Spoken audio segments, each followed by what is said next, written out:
ஊழல் சிறையிலிருந்து முன்னாள் அமைச்சர் செந்தில் பாலாஜி வெளியே வருவது எப்போது என்ற கேள்வி எழுந்திருக்கக்கூடிய நிலையில் உச்சநீதிமன்றத்தினுடைய உத்தரவுகளில் சில திருத்தங்கள் இருப்பதாக, சில குழப்பங்கள் இருப்பதாக சென்னை முதன்மை அமர்வு நீதிமன்ற நீதிபதி கார்த்திகேயன் குறிப்பிட்டிருக்கிறார். ஊழல் சிறையிலிருந்து செந்தில் பாலாஜி ஜாமீனில் வெளியே எப்பொழுது வருவார் என்ற கேள்வி எழுந்திருக்கக்கூடிய நிலையில் தற்பொழுது இது தொடர்பான விசாரணை நடைபெற்று வருகிறது. விவரங்களோடு செய்தியாளர் அபினேஷ் இணைகிறார். அபினேஷ், விவரங்களை தெரியப்படுத்தலாம். ஸ்ரீராம், முன்னாள் அமைச்சர் செந்தில் பாலாஜிக்கு இன்று உச்சநீதிமன்றம் நிபந்தனை ஜாமீன் வழங்கி உத்தரவிட்டிருந்தது. காலை 10:36 மணிக்கு இந்த பிணை கோரிய அந்த வழக்குல உச்சநீதிமன்ற நீதிபதிகள் அந்த தீர்ப்பை வழங்கினாங்க. இந்த நிலையில புழல் சிறையில் அடைக்கப்பட்டிருக்கூடிய முன்னாள் அமைச்சர் செந்தில் பாலாஜி எப்போது வருவார் என்கிற அந்த எதிர்பார்ப்பு திமுகவினரிடையே எழுந்திருக்கக்கூடிய நிலையில அதாவது உச்சநீதிமன்றத்துடைய அந்த தீர்ப்பினுடைய நகல் உள்ளிட்ட பிணை பத்திரங்கள் இவற்றை எல்லாம் சென்னை உயர்நீதிமன்ற வளாகத்தில் இருக்கக்கூடிய சென்னை அமர்வு நீதிமன்றத்தில் தாக்கல் செய்வதற்காக காத்திருந்தாங்க.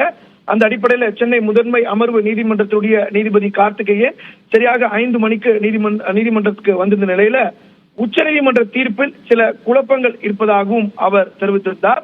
மேலும் பிணை உத்தரவாதங்களை நீதிமன்றத்தில் தாக்கல் செய்ய வேண்டாம் எனவும் விசாரணை அதிகாரி முன்பு தாக்கல் செய்யுங்கள் எனவும் நீதிபதி தெரிவித்திருக்கிறார். மேலும் பிணை உத்தரவாதங்களை நீதிமன்றத்தில் தான் தாக்கல் செய்ய வேண்டும் என உச்சநீதிமன்றத்தில் தீர்ப்பில் குறிப்பிடப்படவில்லை என்றும் நீதிபதி குறிப்பிட்டிருக்கிறார். அந்த வகையில செந்தில் பாலாஜி தரப்பு வழக்கறிஞருக்கு இதற்கு பதிலளிக்கக்கூடிய வகையில வழக்கமான நடைமுறைப்படி நீதிமன்றத்தில் தான் பிணை உத்தரவாதத்தை தாக்கல் செய்ய வேண்டும் எனவும் விசாரணை அதிகாரி முன்பு இந்த நேரத்தில் எப்படி பிணை உத்தரவாதத்தை தாக்கல் செய்ய முடியும் என்றும் முன்னாள் அமைச்சர் செந்தில் பாலாஜி தரப்பினர் கேள்வி எழுப்பியிருக்கிறாங்க.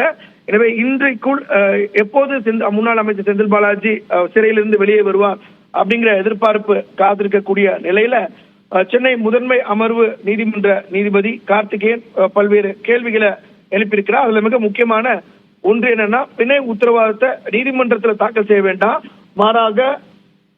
மாறாக விசாரணை அதிகாரி முன்பு தாக்கல் செய்யுங்க அப்படின்னு சொல்லியிருக்காங்க. இதன் மூலமாக இன்று முன்னாள் அமைச்சர் செந்தில் பாலாஜி சிறையிலிருந்து வெளியே வருவது மேலும் தாமதமாகும் ஒரு சூழல் ஏற்பட்டிருக்கிறது. இன்றே அவர் சிறையிலிருந்து வெளியே வருவார் என எதிர்பார்க்கப்பட்ட நிலையில் நீதிபதியுடைய இந்த கேள்விகள் அவருடைய சிறையிலிருந்து இன்றே வெளியே வருவது மேலும் தள்ளி போவதற்கான ஒரு சூழல் ஏற்பட்டிருக்கிறது. இருப்பினும் முன்னாள் அமைச்சர் செந்தில் பாலாஜி தரப்பினர் வழக்கமான நடைமுறைப்படிதான் நீதிமன்றத்தில் தான் இது போன்ற ஜாமீன் உத்தரவாதத்தை தாக்கல் செய்ய வேண்டும், அந்த அடிப்படையில் தான் நீதிமன்றத்தில் இந்த பிணை உத்தரவாதங்களை தாக்கல் செய்கிறோம் என்றும் குறிப்பிட்டிருந்தார். மேலும் விசாரணை அதிகாரி முன்பு இந்த நேரத்தில் எப்படி தாக்கல் செய்ய முடியும் அப்படிங்கிற கேள்வி எழுப்பியிருக்காங்கன்னா, 6 மணிக்குள்ளாக இந்த பிணை உத்தரவாதங்களை நீதிமன்றத்துல கொடுத்து நீதிமன்றத்துடைய அந்த விடுதலை உத்தரவை எடுத்துட்டு போய் புழல் சிறை அதிகாரிகள்கிட்ட கொடுத்தால் மட்டும்தான், அதுவும் இன்று மாலை 6 மணிக்கு கொடுத்தால் மட்டும்தான் அவர் இன்றைக்கே சிறையிலிருந்து வெளியே வர முடியும். எனவே தற்போதே மணி 5:15 மணி ஆகக்கூடிய நிலையில மேலும் இப்போ நீதிபதிகள் குறிப்பிடக்கூடிய வகையில அதை விசாரணை அதிகாரி முன்பு இந்த பிணை உத்தரவாதங்கள் தாக்கல் செய்தால் அது மேலும் கால தாமதமாகும்.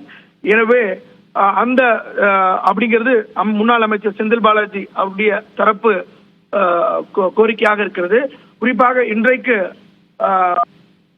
வழங்கியிருந்த நிபந்தனை ஜாமீன்கள் மிக முக்கியமான அம்சங்கள் என்னன்னா, திங்கள் மற்றும் வெள்ளிக்கிழமைகளில் சென்னையில் உள்ள அமலாக்கத்துறை அலுவலகத்தில் கையெழுத்திட வேண்டும், ஒவ்வொரு மாதமும் முதல் சனிக்கிழமை விசாரணை அதிகாரி முன்பு ஆஜராக வேண்டும், வழக்கில் சம்பந்தப்பட்டவர்களை நேரடியாகவோ மறைமுகமாகவோ முன்னாள் அமைச்சர் செந்தில் பாலாஜி தொடர்பு கொள்ளக்கூடாது, மீறி தொடர்பு கொண்டால் இந்த ஜாமீன் என்பது ரத்து செய்யப்படும் எனவும் இன்றைக்கு உச்சநீதிமன்றம் வழங்கிய அந்த நிபந்தனை ஜாமீன் தீர்ப்புல குறிப்பிட்டிருந்தாங்க.